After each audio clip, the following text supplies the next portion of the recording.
বাচ্চাকে আমরা কিভাবে অ্যাসেস করব এবং কিভাবে যত্ন করব আমি আপনাকে সবগুলোই দেখাবো। প্রথমে আমরা হচ্ছে যে হেড সারকামফারেন্সটা দেখবো। হ্যাঁ, এই যে এটা অ্যান্টেরিয়র ফ্রন্টালি, যেখানে চাঁদনি বলা হয় বাংলাতে। হ্যাঁ, যে দেখেন এটা নরম অংশ। এটা যদি বেশি অনেক বড় থাকে তাহলে হাইপোথাইরয়েডিজম, ক্রানিওসিনোস্টোসিসে ছোট থাকতে পারে, এরকম অনেক কিছু অসুখ নির্দেশ করে। এটা নর্মাল আছে, এটা আমরা দেখে নিলাম। আর একটা হচ্ছে সুচার, যে মাথার যে হাড়ের গুলো যে সংযোগ, যেটা বুঝতে পেরেছেন, এই জিনিসগুলো যদি অনেক বেশি ওয়াইড স্প্রেড থাকে তাহলে একটা অসুখ হতে পারে। আর যদি বেশি ওভারল্যাপিং থাকে তাহলে ক্রাউজন সিনড্রোম আমরা বলে থাকি, ওরকম কোনো কিছু আছে কিনা আমরা হেডটা পুরোপুরি ভালোভাবে দেখে নিলাম।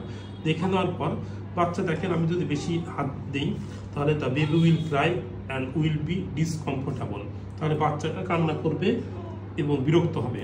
আর কান্না করলে we can't hear the heart sound আর লাং সাউন্ড প্রপারলি, তাহলে বাচ্চাটার হার্ট এবং লাংসটা ভালোভাবে বুঝতে পারবো না।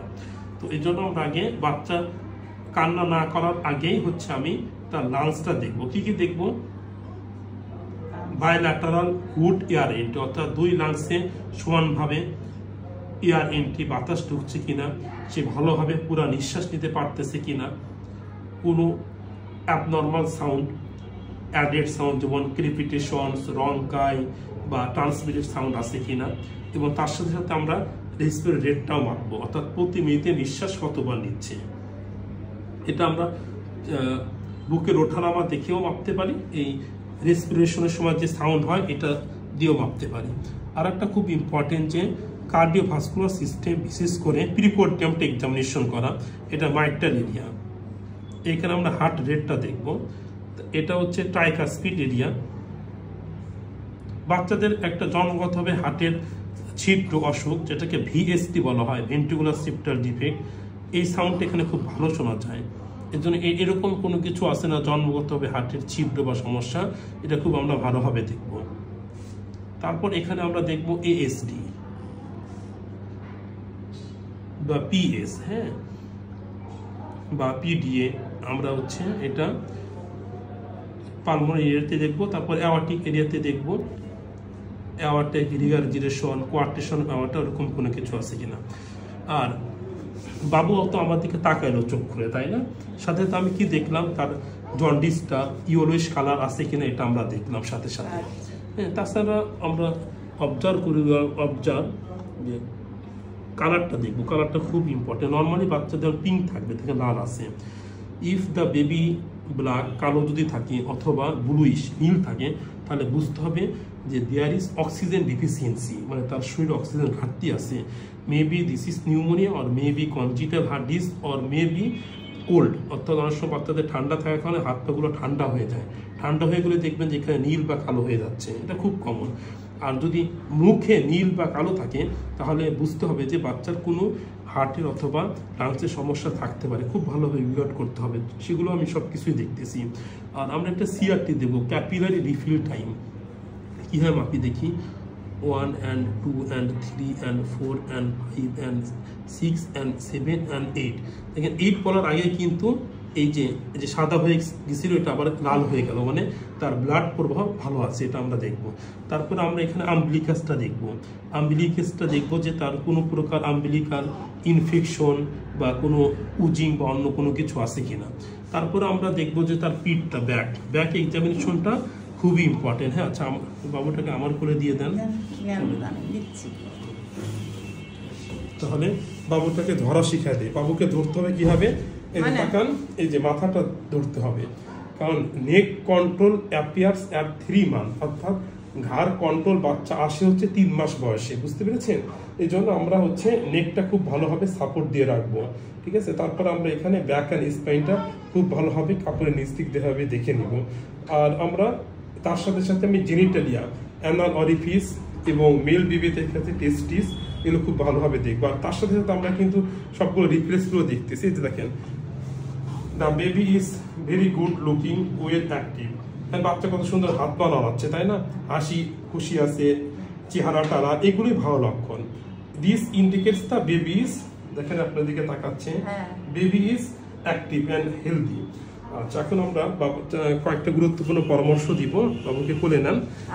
সেটা হচ্ছে যে হ্যাঁ, এখানে সুন্দর করে নেন, আপনি ভালো করে জড়ায় নেন। হ্যাঁ, আসলে কখন গোসল করার কথা কখন করবেন, গাইডলাইনে অনেক সময় বলা হয় যে ডিলে বাথ, অর্থাৎ 3 থেকে 5 দিন পরে। আমি বলবো যে নাভি পড়ার কয়েকদিন পরে করানোর জন্য, কারণ নাভি থাকা অবস্থায় পানি লাগলে অনেক সময় কাঁচা হয়ে যায়, এটা আমার অবজারভেশন, যে নাভি পড়া কয়েকদিন পরে করবেন।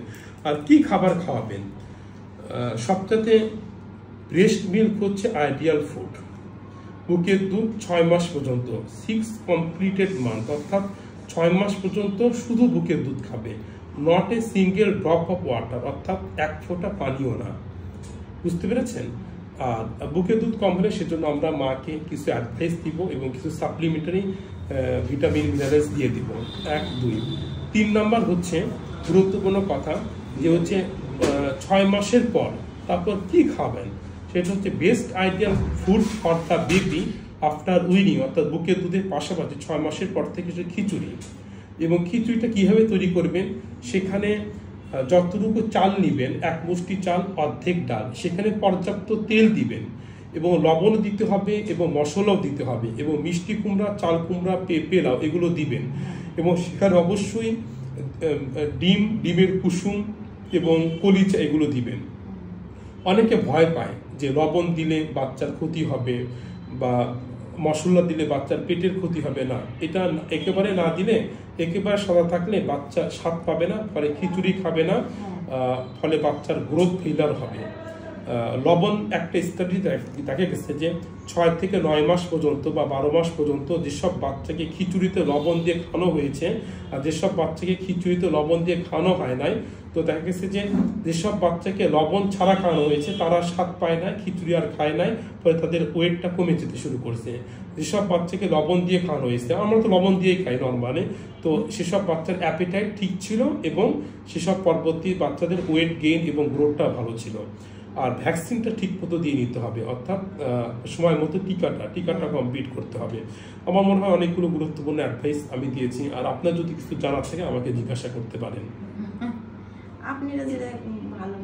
আচ্ছা, এই যে 3টা গুরুত্বপূর্ণ কথা বলেছি, যে after within 1 hour of birth, অর্থাৎ জন্মের 1 ঘন্টার ভিতরে ব্রেস্ট ফিডিং শুরু করতে হবে এবং 6 কমপ্লিটেড মান্থস পর্যন্ত, 6 মাস শেষে 7 মাস পূর্বে শুধু বুকে দুধই খাওয়াবেন এবং তারপর থেকে কমপ্লিমেন্টারি ফিডিং স্টার্ট হবে, যেটা খিচুড়ি, আপনারা যে খাবার খান সেটাতে ধীরে ধীরে অভ্যস্ত এবং আপ টু 2 ইয়ার্স, মানে 2 বছর পর্যন্ত বুকের দুধ চলবে, তার পাশাপাশি কমপ্লিটলি ফিড থাকবে। এটা IYCF, হ্যাঁ, এটা হচ্ছে গাইডলাইন এই 3টা।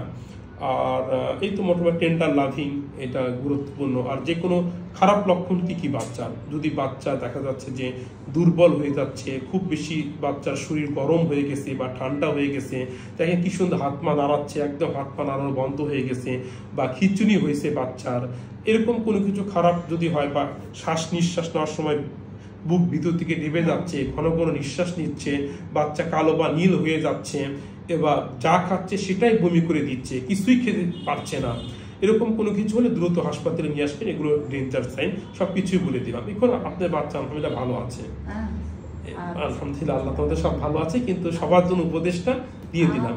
আর একটা হচ্ছে যে, আর একটা হাদিস একটা শুনে নেন, বাচ্চার যদি প্রথম কথা কালেমা হয় এবং শেষ কথা কালেমা হয়, 1000 বছর পৃথিবীতে বেঁচে থাকলেও আল্লাহ তাআলা তার কোনো হিসাব দিবে না। সুবহানাল্লাহ। ঠিক আছে, ইনশাআল্লাহ বাবু অনেক বড় আল্লাহর ওলি হবে। Thank you so much.